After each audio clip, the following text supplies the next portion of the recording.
there was a time when there were places where you could go and people would be sitting around, having discussions, having debates. I can't remember what that used to be, what the barbershop was like, back when I had more to take care of at the barbershop. But, people would sit around and there would be, real debates, and it wouldn't be, people would laugh, right? They'd be taking different positions and, arguing with one another. But today, the act of disagreeing is viewed as violence, right? Silence is violence. Words are violence. Like, everything is violent. Anything that you do to disagree with me is considered violent. And the great irony is that what that's left us with is a culture where the only people who are considered to be free to preach are the people who are preaching things that are antithetical not only to the gospel, but they're antithetical to basic truth and basic reality. And within that environment, us proclaiming the gospel becomes more important than it has ever been. We desperately need the gospel in the midst of an age where everybody's preaching everything but the gospel. They're preaching other gospels. But again, to go back to the last question, we have to be ready and willing to pay the price that we will inevitably have to pay as a result of preaching that very unpopular gospel. I think it's interesting that, in the United States, and I've had the privilege of, being in a lot of places around the world, and in the United States, we're spoiled because Christianity has been so foundational throughout the history of the United States. And it's just been it's everywhere. It's just the area, especially in the South, right? And so Christianity has been the, the big dog. There's been no persecution to speak of for Americans. And that's unusual in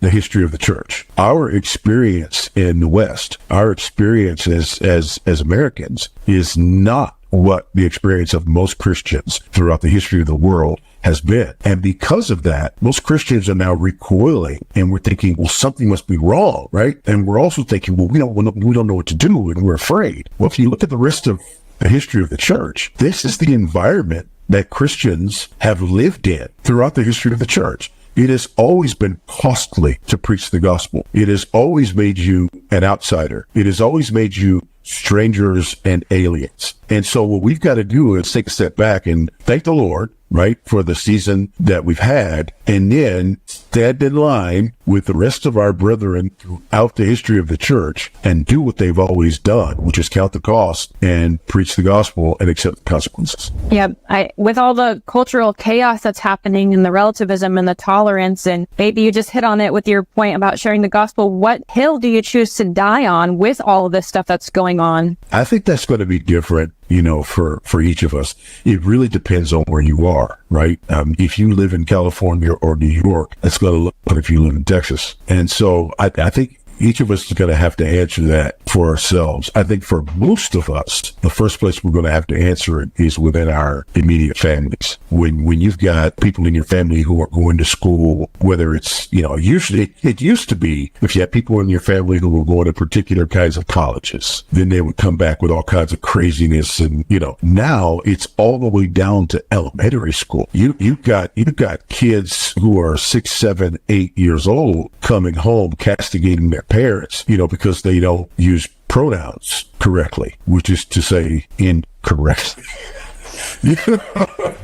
So, yeah, that's a place where that battle is always going to happen within the context of our own homes. And unfortunately, the other place it's going to happen is on our jobs. It's going to happen in our schools, and it's going to happen in the public square. So depending on where we are in life, it's going to look very different, but it's going to come for all of us. And like you said, this isn't anything new for Christians. So like way back in the early church, you see, as soon as they started preaching, they were facing persecution. And it reminded me of the verse, walk in wisdom toward those who are outside, making the best use of the time because the days are evil. So as Christians, we all have limited time and we want to be living in light of eternity. So I was wondering, how in your ministry do you choose the issues that you want to write and speak about in order to redeem the time? Yeah, that's a great question. I don't really have any method or anything like that.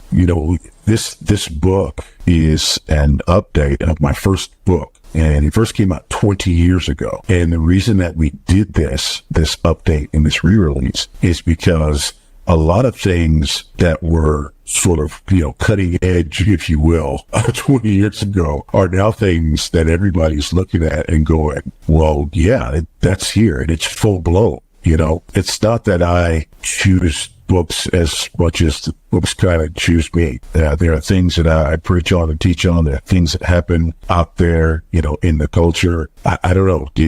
My whole ministry, I've just felt compelled to address those issues of the day. And I don't know why. A lot of people think that, I like people being mad at me. And I really don't. All right. I want people to like me, but I mean, it is what it is. Yeah. As you were speaking earlier, it just reminded me of this new state bill that the state of Illinois actually just passed recently in terms of child abuse. And now they're adding to the case that you can be considered, a parent could be persecuted for child abuse if they don't affirm the gender. Gender affirming care.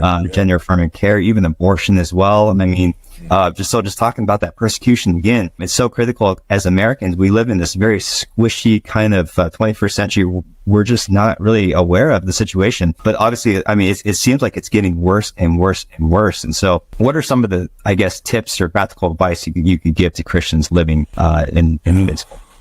Boy, it's interesting. I think one thing is pay attention. Pay attention to what's going on around you. You just hit on two issues that should have made this point. We say abortion is reproductive health. Just think about that for a moment, right? Because abortion stops reproduction, but we say abortion is reproductive health. And we say that mutilating the bodies of children is gender affirming care. We're calling good evil and evil good. And again, I mean, I tell people all the time, the two most important books that people can be reading today, and know they're not mine, they are 1984 and Animal Farm. Mm-hmm. I mean, I really, I've been telling people, even if you read that back in school and you can't quite remember what, all that is, just go read 1984 and Animal Farm, and you'll be looking at a mirror. It's where we're living today. The whole idea of newspeak,